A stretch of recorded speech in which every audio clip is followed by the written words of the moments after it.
Ready है sir. आज additional से आपने मुलाकात की, क्या मामला था? देखिए, इलेक्शन का प्रचार चल रहा है।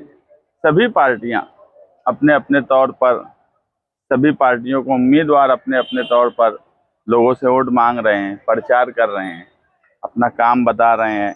मुखालिफ पार्टी के जो मुखालफत है वो बता रहे हैं। ये इलेक्शन का एक हिस्सा है। मगर कुछ लोग जो जमहूरियत में इस तरह की बात जो वार्ड नंबर 18 में हुई, ये बिल्कुल गैर मुनासिब बात है कि एक हमारे उम्मीदवार अब्दुल्ला मुबारक, उनकी बीवी वहाँ से उम्मीदवारी कर रही है, अनीस हजर साहब वहाँ से उम्मीदवार हैं। ऐसे वहाँ 4 उम्मीदवार हैं सेकुलर फ्रंट के। और एलानिया अवामी मीटिंग में बोलना कि 5:30 बजे तक चेंदे जाएंगे, कोई लीडर आएगा नहीं देखने, सिर्फ आएंगे हॉस्पिटल में देख के चले जाएंगे, इस तरह की धमकी देना और ख्वातीन को धमकी देना, वोटर्स को धमकी देना कि देख लेंगे, जुमेरात के दिन वोटिंग होने के बाद अंजाम भुगतना पड़ेगा। तो कहीं ना कहीं ये बात लग रही है कि वार्ड नंबर 18 में जो उम्मीदवारी कांग्रेस पार्टी के सदर कर रहे हैं, उन्हें इलेक्शन उनकी ज़मीन खिसकती हुई लग रही है। इसलिए वो इस तरह की हरकत पर आ गए। और उनकी ज़ुबान के बारे में पूरा शहर जानता है कि किस तरह की ज़ुबान है। और मेरा तो, हमने एडिशनल एसपी साहब को कंप्लेन दी, वो इसलिए ज़रूरी है कि कोई गुंडागर्दी की बात करे, वोटर्स को धमकी दे, उम्मीदवार को धमकी दे, तो समाज में ऐसे लोगों की ज़रूरत नहीं है। और बिलबाग, खुशामतपुरा, बाहिकल्ला जो तालीम याफ्ता दीनी लोग, असरी तालीम हासिल करने वाले लोग, टीचर्स की बड़ी तादाद, डॉक्टर्स, इंजीनियर, पढ़ा लिखा समाज वहाँ रहता है। वहाँ पर इस तरह की ज़बान गुंडा आदमी अगर इलेक्शन लड़ रहा है तो हम उसका जवाब उसकी ज़बान में नहीं देंगे। लेकिन आवाम से ये गुजारिश करेंगे कि 15 जनवरी को हिसाब है और हर चीज़ का हिसाब आवाम देती है। बगैर डर और खौफ के वो जाएं और समाजवादी और इस्लाम पार्टी के उम्मीदवार को वोट दे। और ऐसी गुंडागर्दी के खिलाफ वोट वार्ड नंबर 18 में होना चाहिए। और एडिशनल साहब से भी हमने यही गुजारिश की है कि बगैर डर और खौफ के पूरे शहर में इलेक्शन लिया जाए। आप लोग इस तरह से बंदोबस्त दीजिए कि वोटर्स को कोई डर और खौफ नहीं होना चाहिए, आज़ादी से जिसको चाहे उसको वोट दे। महाराष्ट्र निवडणूक आयोग जाएंगे? नहीं, अभी हमने यहाँ पे कंप्लेन दे दी है, इलेक्शन कमिश्नर को भी हम मेल कर देंगे। अभी हमारा पूरा ध्यान इलेक्शन पर है, लेकिन डर और खौफ वोटर्स पर नहीं होना चाहिए, इसलिए हम यहाँ पर एडिशनल साहब को लेटर दिए। लैंग्वेज का इस्तेमाल किया गया है, क्या खतरे में हो? देखो, उम्मीदवार के इलेक्शन की कैंपेनिंग में बात समझ में आती है कि बड़े तुर्रम खां बनते थे, लेकिन अगर इस तरह की जुबान इस्तेमाल हो रही है तो समझ लो। नहीं, मुद्दे से तो हम हटने वाले नहीं। मुद्दे से हटाने तो मौजूदा एमएलए बहुत कोशिश किए, नहीं हटा पाए। इनकी कोई हैसियत नहीं है जिनके बारे में हम आए। वो एक वार्ड तक महदूद है, लेकिन उस वार्ड में भी उनकी ज़मीन खिसक चुकी है। वार्ड नंबर 18 का सवाल है, मुद्दे का कोई मसला यहाँ पे नहीं है। कल आपको खुलेआम दी गई जी, तो आज एडिशनल आपने मुलाकात की, तो क्या बात क्या? देखिए, हिंदुस्तान जो है एक जमहूरी मुल्क है। यहाँ जमहूरियत है और लोगों को हक है कि अपनी पसंद का नुमाइंदा मुंतखब करे।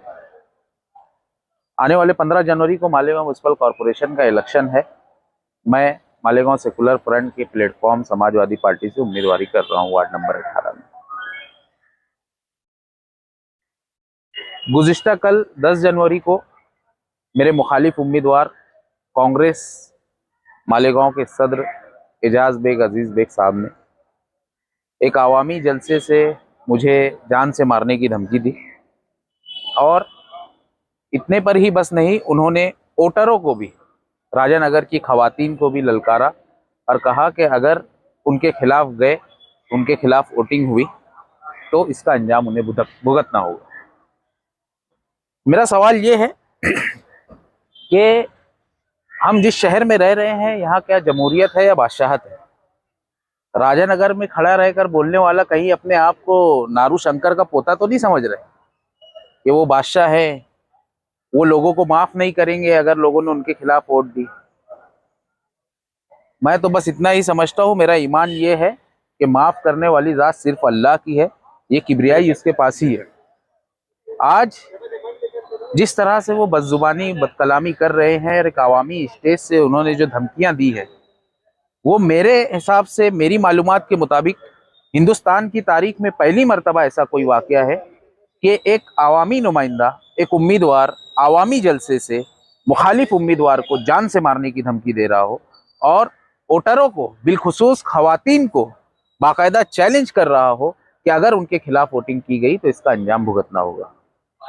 दोस्तों, आज हम लोग एडिशनल एसपी साहब से के पास आए थे, उनके पास हम लोगों ने कंप्लेन दी, उन्हें बताया कि वार्ड नंबर 18 में इस तरह का माहौल है और हमें उम्मीद है कि एसपी साहब इस पर कार्रवाई करेंगे। एजाज बेग साहब जो हैं, एजाज बेग साहब का अगर आप बैकग्राउंड उठाकर देखेंगे तो उन्होंने माजी में हमारी जो खासदार हैं, जिनको मालेगांव शहर ने 2 लाख वोटों से नवाजा था, उन्हें भी माँ बहन की गाली दी। पूरे शहर ने वो ऑडियो रिकॉर्डिंग सुनी। मुफ्ती साहब को भी उन्होंने गाली दी, लोगों ने वो भी सुना। बिलखुसूस मुझे कब्रिस्तान में मिलकर एजाज बेग साहब ने कहा कि आसिफ शेख रशीद की 7 पुश्तें और मुफ्ती मोहम्मद इस्माइल कासमी साहब की 7 पुश्तें भी मेरे सामने आ जाएंगी तो मुझे हरा नहीं सकती। तू क्या चीज है? तो आज डर और खौफ किस बात का है?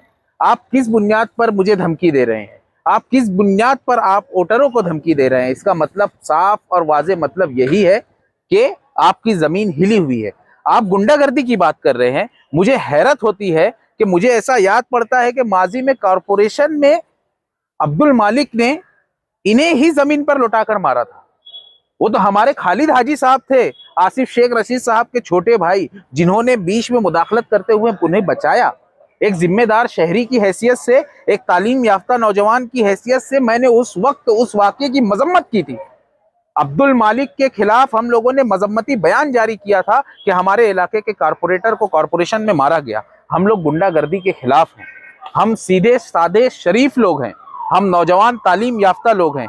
हो सकता है कि कल आप आके हमें मार दें, लेकिन एक बार अपना बैकग्राउंड भी चेक कर लीजिए कि महासभा में कोई आपको मार देता है और आप एक अवामी जलसे से बोल रहे हो कि आवाम की तरफ अगर रुक, एक अवामी जलसे से आप बोल रहे हो कि कोई मुझे मेरे खिलाफ बोल नहीं सकता। आप अपनी बातों में बार बार जान से मारने का जिक्र किया। आवाम की तरफ अगर रुक, सब एजाज की तरफ मत रुक। देखिए, आपने जो बात बोली है इलेक्शन कमीशन के पास, पुलिस डिपार्टमेंट के पास, और आप बहैसियत सहाफ़ी अपने हलके में चेक कर सकते हैं। जिन लोगों ने भी वहाँ रिकॉर्डिंग की है, पूरे जलसे की रिकॉर्डिंग है। सोशल मीडिया हो सकता बनावटी भी हो। हाँ, तो यूट्यूब का जो जेन्युइन चैनल है उस पर आप चेक कीजिए। इलेक्शन ऑफिसर के पास आप वीडियो देखिए किस तरह की जबान का उन्होंने इस्तेमाल किया है। और मैं ये बात का ऐलान करता हूँ, ये मेरा तज्जिया है कि गुज़िश्ता 75 सालों में कांग्रेस की वो हालत कभी नहीं रही जो आज हो रही है। खासदार इमरान प्रतापगढ़ी मनमाड़ चौपुल्ली से वापस चले जा रहे हैं। इसका मतलब ये है कि ये 2026 का मालेगांव म्युनिसिपल कॉर्पोरेशन इलेक्शन में कांग्रेस अपनी 0 सीट लाएगी, 1 सीट नहीं ला पाएगी।